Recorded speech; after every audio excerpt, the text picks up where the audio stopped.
Maybe my favorite single thing about hockey fandom is that hockey fans follow it to the end.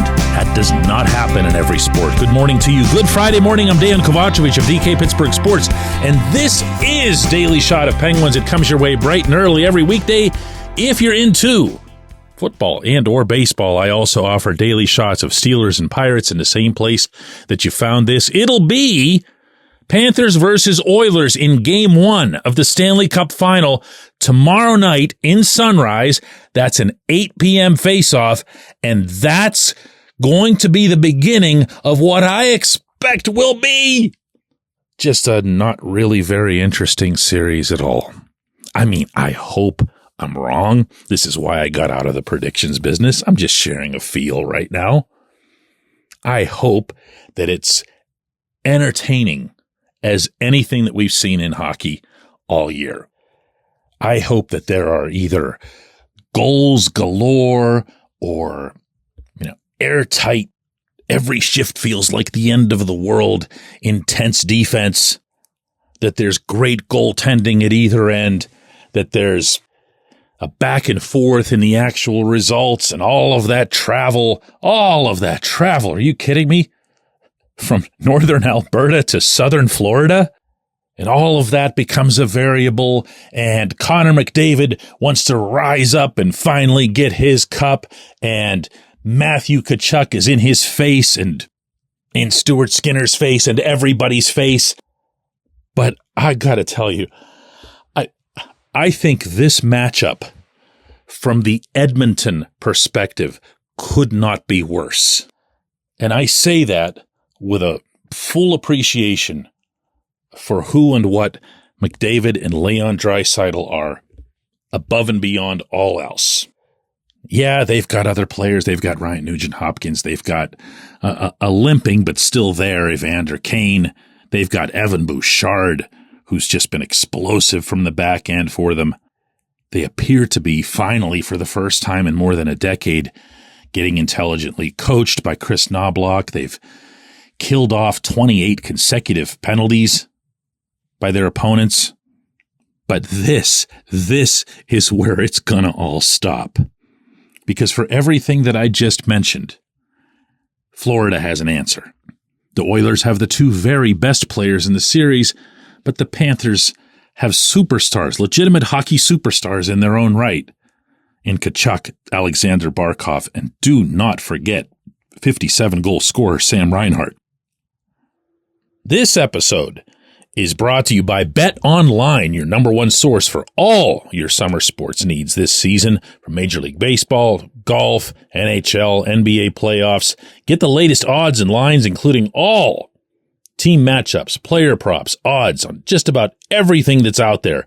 Head to the website today or use your mobile device to get in on the action. Bet Online, where the game starts. The Panthers also have the far superior depth up front. The Panthers' fourth line is going to be better than the Oilers' second line. The Panthers' special teams, both of them, are going to be, it's hard to compare any power play to what the Oilers can bring, but it's not that far off, okay? But now, take everything that I just put forth, take your arm to it, and shove it off the desk like none of it exists, okay? And just look at the rest. Florida's defensive group, I've said it before, I'll say it again, their top four is number one in the NHL. I wouldn't have been convinced of that before these playoffs. I'm beyond convinced of it now. I'll take Gustav Forsling, Aaron Ekblad, Mikko Mikkola, and my dude, Brandon Montour, over not just Edmonton's group, but anybody's group anywhere. They, more than anybody else in their first three series, controlled the games. They dictated pace, they dictated play, and they did it in all three zones. And yet, even there, that's not the greatest disparity in the series. And you know what I'm going to say next. Because when you're talking about Skinner, who's really, I don't mean to be rude here or whatever, but he's really nobody in the goaltending fraternity. And as recently as 2 weeks ago, everybody up there was freaking out over, are you going to get somebody to play gold? While all the Panthers have is our man Bob. Sergei Bobrovsky's been, with apologies to Igor Shesterkin and Andrei Vasilevsky and a couple others, he's been the best playoff goaltender in the league for a while now. And he's definitely been that in the past 2 playoffs. He was the Panthers' very best player in getting them to the final in 2023, and I don't think he's been very far from that this time around either. I know people in the hockey community who would begin and end their analysis of this series just with Skinner versus Bobrovsky. And I'd like to think there's going to be more to it, but there might not be. So what you come down to when you're thinking about, all right, how can the Oilers win? And of course they can win. You can put anybody in any kind of series and one of them will have a chance to win, especially when they make it this far. To me, it'll come down to intangibles. Sure, the Oilers are going to have some of that on their side. If you saw the emotional embrace between McDavid and Draisaitl after they won the Western Conference, you know that these two have this as a purpose. They've been great players. They've been acknowledged as great players. They've won all kinds of individual awards between the two of them, but they know that this is missing. We have seen in Pittsburgh how that can function not just as a motivator, but as a galvanizer for an entire group. But, man, intangibles and all the moxie. And, I mentioned Knobloch doing a nice job behind the Edmonton bench. I haven't even mentioned Paul Maurice. Maurice has taken these Panthers and made them proud to basically be a bunch of jerks, which is what they are every time they take the ice, regular season or playoffs, home or road, especially on the road. That's been Maurice's doing. All of those types of intangibles, the badasses, the tough guys, the Sam Bennetts, that's all on the Florida side. 100% of it. It wouldn't be if Kane was healthy. Kane's not healthy. If I were in the predictions business, I would take Florida in 3. When we come back, J1Q.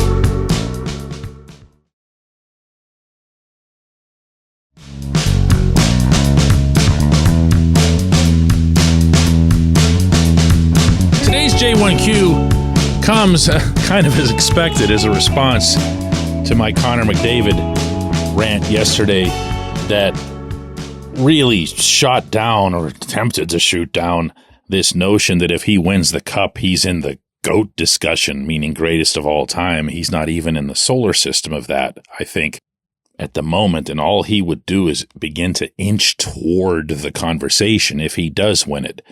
I went through all the names. Well, I should say I went through most of the names because Gable sends this way. DK, do you have something against Jaromir Jagr? Because you didn't even mention him in the entire episode. To which I can answer rather casually, no. In fact, at the time that Jagr was really at his absolute peak of his career, I was one of 3 full-time writers on the beat. I was around him morning, noon, and night for several years. I got to know him as well as anybody and really got to like and respect him as much as anybody. So not sure where you got that from, but I can't assume that you would have known what I just shared. That said, I've never put Jagr into that class. I've never put Jagr into the Lemieux, Gretzky, or Howe, Richard class. You can dispute that if you'd like. I know where Jagr ended up in terms of overall points, meaning still second only to Gretzky. I know that Jagr could have had even more if it wasn't for those 3 years he spent in Omsk, Siberia, playing in the KHL for some insane reason. But I've just never seen him at that level. And heaven knows, as I was suggesting yesterday, that's not a criticism. To say that McDavid is not one of the 4 or 5 greatest players in the history of the game is not an insult. Just bringing him up, bringing anybody up at all, speaks very, very well of them, I would think. But no, it's not personal. And also, no, I don't look and never will just look at points. I did mention on yesterday's show that in Gretzky's case, he can never, ever, ever be bumped because his point totals are so outrageous, and nothing will even be held against him once Alexander Ovechkin passes him in goals. Gretzky has more assists than any other human has points. I also firmly believe that there will never be a more talented player, just more naturally gifted, all around able to do everything better than everyone else than Mario. And taking this further, I very much believe that you'll never have another player transform the game, just upend the game the way Bobby Orr did. It's close to unthinkable, unless you had goalies just coming out and scoring a bunch of goals, like joining the power play or whatever. If you had a goalie, I don't even think they're allowed to cross the red line in the rules, so I don't think that's possible. But I've never seen Jágr as having some truly special place in the game. And I know I've heard, best European player, this and that and whatever, but you'll also get discussions and debates about that, because now you're leaving off the legendary Valery Harlamov, all of the Russian Five, Vladislav Tretiak, the goaltender. You're leaving off all of the goaltenders, by the way, and I heard about that from some people. Really? Not a single goalie? Well, I ask you back, who's the greatest goalie of all time? You're not going to come back with one answer. I could guarantee you that. You're going to come back with 3 or 4 names and say, pick one. Well, to me, that's your answer. I can say that it's Dominik Hasek, because that happens to be my view, but you can come back with Patrick Waugh and Martin Brodeur and even go back to old and maskless times and throw some Glenn Halls at me and Jacques Plante, and we could do this all day. I don't know that there's one that truly rises above in a general context.